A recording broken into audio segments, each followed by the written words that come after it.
ஹல்லேலூயா. கர்த்தரும் உலக ரட்சகருமான இயேசு கிறிஸ்துவின் நாமத்தினாலே உங்களை யாவரையும் வாழ்த்தி வரவேற்கிறோம். பிரியமானவர்களே, சௌக்கியமாக இருக்கிறாங்க. இந்த நாளிலே கூட நம்ம சந்தித்துக் கொள்ள முடிய தேவன் கிருபை செய்திருக்கிறார். கிருபை செய்த தேவனுக்கு கோடான கோடி கோடி கோடி கோடி நன்றி செலுத்துகிறோம். பிரியமானவர்களே, இந்த நாளிலும் கூட நம்முடைய இருதயம் தளர்ந்து போயிருக்கும், நம்முடைய வாழ்க்கை தளர்ந்து போயிருக்கும், நம் பயத்தோடு கூட தளர்ந்து போன ஒரு திக்கற்ற நிலைமையில், ஒன்றுக்கும் உதவாத ஒரு சூழ்நிலையில் அவ்வளோதான் அப்படிங்கிற நிலைமைக்கு நம்ம வந்திருக்கலாம். ஆனால் கர்த்தர் இன்றைக்கு சொல்லுகிறார், செப்பனியா எழுதின தீர்க்க தரிசனத்தின் புத்தகம் 3வது அதிகாரம் 16வது வசனத்தில், அந்நாளிலே எருசலேமை பார்த்து பயப்படாத என்றும் சீயோனை பார்த்து உன் கைகளை தளர விடாதே என்றும் சொல்லப்படும் என்று சொல்லி, அந்நாளிலே நீ தீங்கை காணாதிருக்கிற நாளிலே, அல்லேலூயா, இனி நீ தீங்கை காணாதிருப்பாய். நீ இனி பயப்பட வேண்டாம், உன் கைகள் தளர்ந்து போக வேண்டாம், உன் வாழ்க்கை தளர்ந்து போக வேண்டாம், உன் வாழ்க்கையில் பயம் வேண்டாம், நீ சோர்ந்து போக வேண்டாம் என்று சொல்லி கர்த்தர் சொல்லுகிறார். இனி நீ பயப்பட வேண்டாம், அல்லேலூயா, நீ பயப்படுவது இல்லை என்று சொல்லுகிறார். இனி நீ தளர்ந்து போவது இல்லை என்று சொல்லுகிறார். நீ எதை குறித்து பயப்படுற, எந்த காரியத்தை குறித்து சோர்ந்து போய் தளர்ந்து போயிருக்கிற,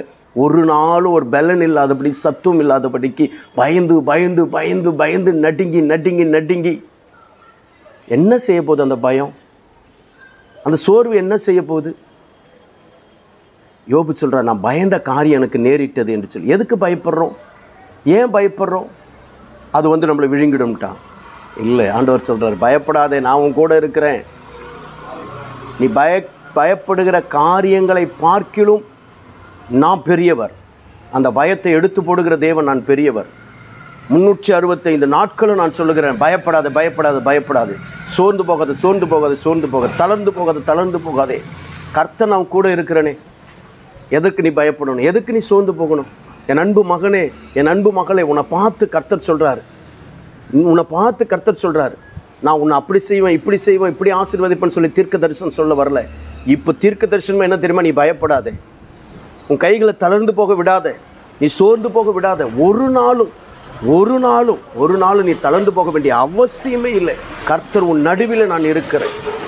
உன் கைகள் திடப்படட்டும், உன் வாழ்க்கை திடப்படும்படியாக கர்த்தர் நான் சொல்லுகிறேன். உன் வாழ்க்கையில் இனி சோர்வோ பயமோ தளர்ச்சியான நிலைமையே இருப்பது கிடையாது. எந்த காரியத்தை குறித்தும், உன் குடும்பத்தை குறித்தும், எதிர்காலத்தை குறித்தும், உன் பிள்ளைகளை குறித்தும், எதை குறித்து சோர்ந்து போகாதே. எதிர்காலத்தை வைப்பது யாரு? கர்த்தர் தானே, ஏசப்பா தானே. பிள்ளைகளை கொடுத்தது யாரு? ஏசப்பா தானே. உன் தொழிலை கொடுத்தது ஏசப்பா தானே. உனக்கு நல்ல வாழ்க்கை கொடுத்தது ஏசப்பா தானே. அப்புறம் ஏன் பயப்படுற? அப்புறம் ஏன் சோர்ந்து போகிற? இந்த பூமியில் உன்னை கொண்டு வந்தது ஏசப்பா தானே. உனக்கு அற்புதம் செய்யக்கூடியவர் ஏசப்பா தானே. வேறு யாருன்னா எதிர்பார்த்துட்டு இருக்கிறியா? நீ வேறு ஏதாவது நீ எதிர்பார்த்துட்டு இருந்தால் தான் உனக்கு பயம் வரும். நீ சோர்ந்து போகணும். நீ ஏசப்பாவே நம்பிக்கிட்டு இருந்தால் சோர்ந்து போக வேண்டிய அவசியம் கிடையாது, பயப்பட வேண்டிய அவசியமே கிடையாது. என் அன்பு தேவ பிள்ளையே, தீர்க்க தரிசனமாக சொல்லுகிறேன், கர்த்தருடைய வார்த்தையை சொல்லுகிறேன். இனி நீ பயப்படுவது இல்லை, இனி தளர்ந்து போவது இல்லை. கர்த்தரும் வாழ்க்கையில் என் அன்பு தேவ பிள்ளை புது பலத்தையும் புது சத்துவத்தையும் புதிய நன்மைகளையும் நீ எதிர்பார்த்து கொண்டிருக்கிற காரியங்களையும் கர்த்தர் மொத்தமாக கொடுத்து உன்னை நடத்துவேன் என்று சொல்லி தீர்க்க தரிசனமாக சொல்லுகிறார். செபிப்போமா?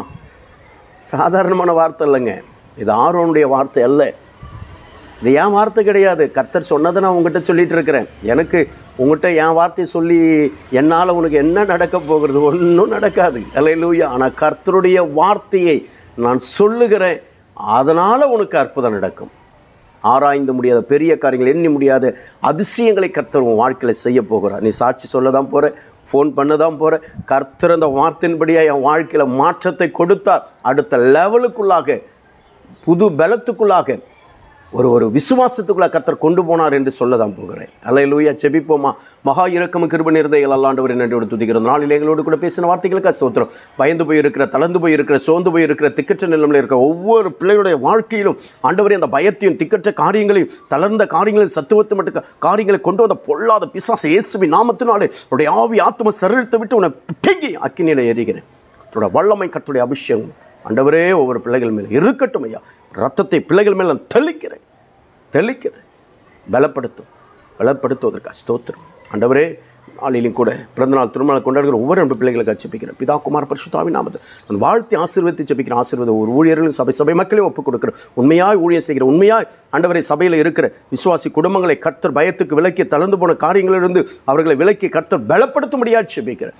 அப்படி செய்வதற்காக ஸ்தோத்திரம். இயேசு கிறிஸ்துவின் நாமத்தில் ஒப்பு கொடுத்தார் ஜெபிக்கிறேன் நல்ல பிதாவே. ஆமென். ஹல்லேலூயா. கர்த்தர் நம்மை ஆசீர்வதிப்பாராக. ஆமென். கர்த்தருடைய நாமத்துக்கு ஸ்தோத்திரம்.